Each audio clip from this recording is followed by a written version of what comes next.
పవన్ కళ్యాణ్ ఈ ప్రభావం అనేది వద్దులేండి, మాట్లాడొద్దు. స్టెబిలిటీ లేదు. ఫస్ట్ నాయకుడు అన్నోడికి స్టెబిలిటీ కావాలి.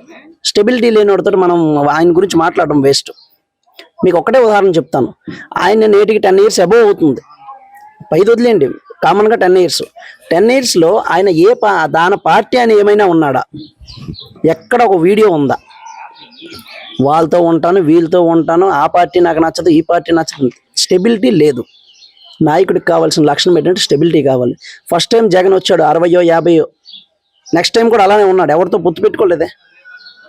స్టెబిలిటీ. నెక్స్ట్ సీఎం అయ్యాడు, అదొక్కటే. ఆయనకి స్టెబిలిటీ లేదు, ఇంకా మాట్లాడడానికి నో మోర్. ఆయనకు ఒక్కటే, ఆయన వ్యవస్థ గురించి ప్రజల గురించి ఆయనకి థింకింగ్నెస్ లేదు. ఆయన చేసేది ఏంటి? నేను వస్తా. ఆయనకి ఏంటంటే ఒక్కటే, నేను ఎలాగైనా కూడా అసెంబ్లీకి వెళ్ళాలి, సీఎం ఎమ్మెల్యేని అయిపోవాలి. అది ఛాన్స్ లేదు. అంత సీన్ లేదండి. అది ఎంత ఒట్టి మాట అది.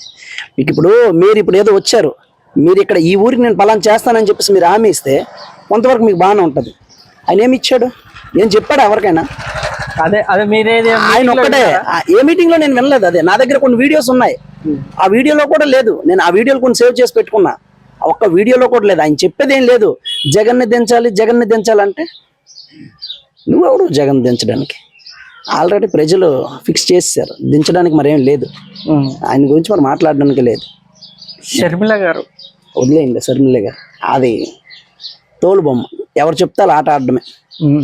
అంతే. ప్రభావం కూడా ఏముండదులేండి, అవన్నీ అంతా కామన్. ఇప్పుడు ఈయనతో సమానమే ఇప్పుడు జస్ట్ మనం ఏదో మాట్లాడాలి అంటే అక్కడ వాతావరణం ఏంటి దాన్ని బట్టి మాట్లాడాలి. ఏదో మాట్లాడతాం, ఏదో ఇచ్చేస్తామంటే అది కరెక్ట్ కాదు. Please subscribe .news.